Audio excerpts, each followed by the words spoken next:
ఒకటి కాదు, రెండు కాదు, ఏకంగా డజన్ల ఫ్లాప్లు కొడుతున్నారు టాలీవుడ్ హీరోలు. అయినా సరే అవకాశాలు వస్తూనే ఉన్నాయి, సినిమాలు చేస్తూనే ఉన్నారు. వారు కోరుకున్న పారితోషికాలు కూడా సమర్పిస్తున్నారు నిర్మాతలు. సినిమాలు అయితే చేస్తున్నారు, కానీ హిట్ అనే పదం విని ఎన్నాళ్ళు అవుతుందో వాళ్ళు కూడా మర్చిపోయారు. ముఖ్యంగా నితిన్, గోపీచంద్, రామ్ పోతినేని, శర్వానంద్, వరుణ్ తేజ్, నాగశౌర్య ఇలా మిడ్ రేంజ్ హీరోలు వరుస ఫ్లాపులతో దూసుకెళ్తూ ఒకరినొకరు పోటీ పడుతున్నారు. నితిన్ సంగతి చూస్తే అప్పుడెప్పుడో గుండెజారి గల్లంతైంది, తర్వాత భీష్మ మాత్రమే హిట్. మధ్యలో డజన్ డిజాస్టర్లు. ఇక లేటెస్ట్ తమ్ముడు అయితే అతగాడి కెరియర్లోనే బిగ్గెస్ట్ డిజాస్టర్. ఇక ఇప్పుడు ఆశలన్నీ ఎల్లమ్మ పైనే. గోపీచంద్ ఓకేం ఆయన చివరి హిట్. 10 ఏళ్ళు అయినా కూడా మరో హిట్ ఇవ్వలేదు గోపీచంద్. ఒక్కోటి దారుణమైన డిజాస్టర్స్. ఆయన చేతిలో భారీ బడ్జెట్ సినిమాలు. తప్పెవరిది? నిర్మాతలదా అంటే ఏం చెప్తాం.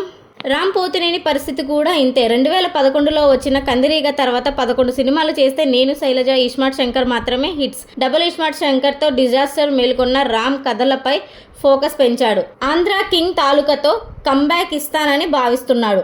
వరుణ్ తేజ్ 2018లో వచ్చిన తొలి ప్రేమ, మధ్యలో గద్దలకొండ గణేష్ తర్వాత హిట్ అనే పదాన్ని కిలోమీటర్ దూరంలో ఆగాడు వరుణ్. తనకు నప్పే ప్రేమ కథలు వదిలేసి యాక్షన్ మాస్ సినిమాలు చేసి మార్కెట్ను తగ్గించుకున్నాడు.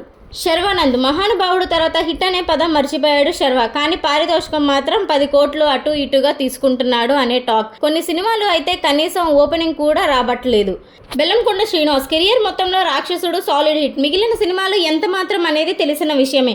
ఒక్కో సినిమా కోట్లు బడ్జెట్లు, రిజల్ట్స్ చూస్తే దారుణమైన పరాపజయాలు. అయినా సినిమాలు వస్తూనే ఉన్నాయి, చేస్తూనే ఉన్నారు. అల్లరి నరేష్ వరుస వస్తున్న టైంలో నాందితో ట్రాక్ మార్చి హిట్ కొట్టాడు, కానీ మళ్ళీ మామూలే. కానీ ఇతర హీరోల మాదిరి వరల్డ్ సినిమాలు అయితే చేయలేదు, కానీ హిట్స్ మాత్రం లేవు. విశ్వక్ సేన్ హిట్ తర్వాత హిట్ లేని విశ్వక్ సేన్ సినిమాలు అయితే చేస్తూనే ఉన్నాడు, కానీ హిట్ మాత్రం లేదు. లైలా సినిమాతో టాలీవుడ్లో వరస్ట్ సినిమా అనే పేరు కూడా తెచ్చుకున్నాడు. వీళ్ళు మాత్రమే కాదు, కార్తికేయ, రాజ్ తరుణ్, కిరణ్ అబ్బవరం, వైష్ణవ్ తేజ్, ఆనంద్ దేవరకొండ, సందీప్ కిషన్ ఇలా చాలా మిడ్ రేంజ్ హీరోలు సినిమాలు చేస్తున్నారు, కానీ హిట్స్ మాత్రం లేరు. కొందరి సినిమాలు అయితే ఓటీటీ డీల్స్ కూడా కావడం లేదు. అయినా కూడా నిర్మాతలు కోట్లు రెమ్యూనరేషన్లు ఇస్తున్నారు. వీళ్ళు సినిమాలు చేస్తున్నారు. ఒకరిది అవకాశం, ఇంకొకరిది అవసరం. ఇంకా ఇలాంటి మాస్ మరియు సినిమా అప్డేట్స్ కోసం మా ఛానల్ బన్నీ సినిమా వర్స్ని సబ్స్క్రైబ్ చేయండి.